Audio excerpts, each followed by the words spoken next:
Bonjour Frédéric, Guillaume Bochard, ex-fondateur de QRcom, QR Mobile, plus connu sous le nom de QR Mobile. Depuis, je suis passé chez Wema Group en tant que directeur commercial de développement et développement réseau, voilà, en France comme à l'international.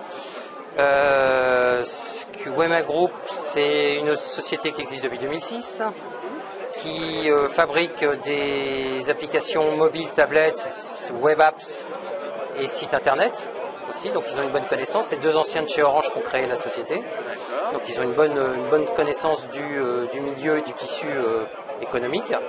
Voilà, et alors justement, je crois que tu as parlé tout à l'heure de bonnes résolutions ou de prédictions pour 2014. En ce qui concerne la mobilité, qu'est-ce que tu vas nous apprendre? Écoute, je suis un peu surpris aujourd'hui, en ce début d'année 2014, de voir que certaines entreprises ne misent pas sur le mobile.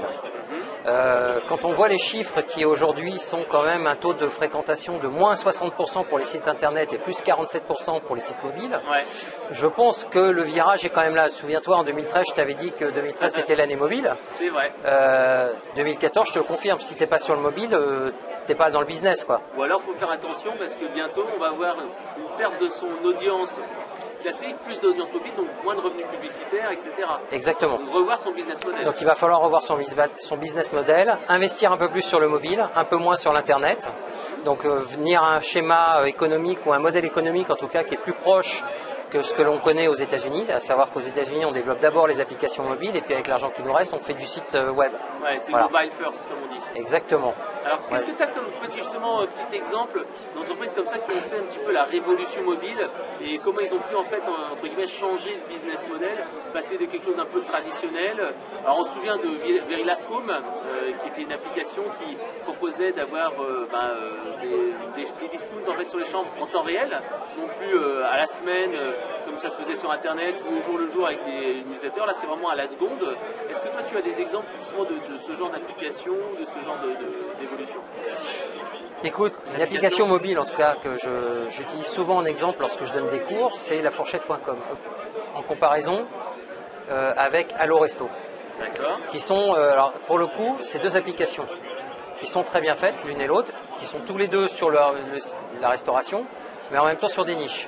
La fourchette c'est plus pour les restos, alors que Allo Resto c'est plus pour la restauration rapide. Néanmoins, quand on regarde un petit peu le taux de trafic de Allo Resto qui est en train d'exploser par rapport à la fourchette, c'est un bon exemple des applications mobiles à usage qui au départ était plutôt un site web, puisque les gens cherchaient un truc de restauration rapide, et tout d'un coup, c'est en passe de prendre le pas sur la fourchette. Les deux sont bien, hein. C'est pas le même usage, mais il y en a un. C'est pas le même usage, mais néanmoins, la restauration rapide est en train de prendre le pas sur la restauration classique, on va dire.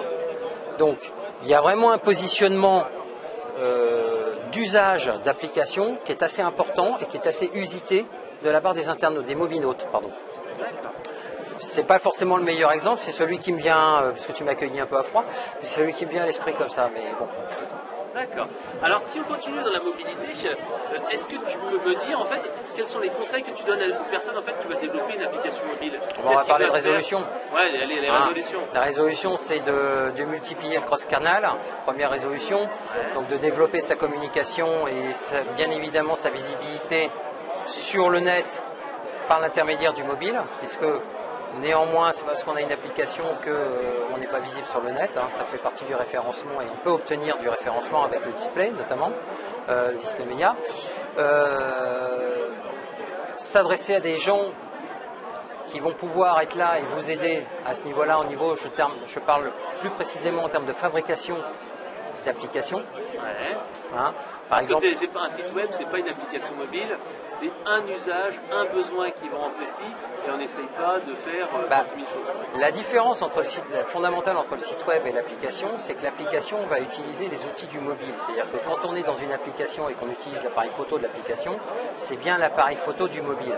Quand on prend une web apps par exemple, on va utiliser l'appareil photo, on va sortir de l'application pour aller utiliser l'appareil photo qui est en natif dans le mobile, pour ensuite, donc ça veut dire que on a une chance sur deux quand même que le mobinaute qui utilise la web app ne revienne pas, pour X raison. Tant qu'on est dans l'application, on utilise les outils du téléphone, mais dans l'application. Donc le Mobinote est là. Ouais. Voilà, ça c'est la différence fondamentale. Après c'est un choix bien évidemment parce qu'il y a le budget qui va rentrer en ligne de compte et néanmoins il ne faut pas perdre de vue que lorsqu'on développe des applications, il faut quand même prévoir un budget de communication pour sortir du lot. Ouais. Il faut bien sûr être visible sur les sites qui référencent les annonces, être présent sur les services qui proposent de présenter justement des applications. Puis sortir du lot, parce que quand tu prends, si je te prends à iTunes où tu as plus de 10 milliards de téléchargements, qu'est-ce qui va faire que ton application va sortir du lot par rapport à l'autre, quoi. Donc il faut bien à un moment donné communiquer. Et souvent, malheureusement, les clients l'oublient. C'est-à-dire qu'ils mettent le budget pour faire des applications, mais ils oublient le budget communication derrière, et après ils disent « Ah ouais, mais mon application, on la voit pas ». Non, il faut mettre de l'argent. Néanmoins, c'est indispensable. Des relations presse classiques, ça peut être des relations blogueurs, ça peut être de la publicité au display comme tu l'as dit, etc., etc. Après, on peut utiliser le fameux QR code qui permet de faire une communication 360 degrés puisqu'on va le retrouver sur les multi-supports et qui va permettre de communiquer sur le téléchargement de l'application ou d'autres choses, éventuellement. Alors dans tes bonnes résolutions, qu'est-ce qu'il y a d'autre également? S'adresser à des professionnels comme Wema Group. Bon, justement, si on veut avoir plus d'informations, on va sur quel site internet? Alors, deux sites, il y a www.wema-groupe.com. Voilà. Et un autre site que je vous recommande, c'est www.apps.com.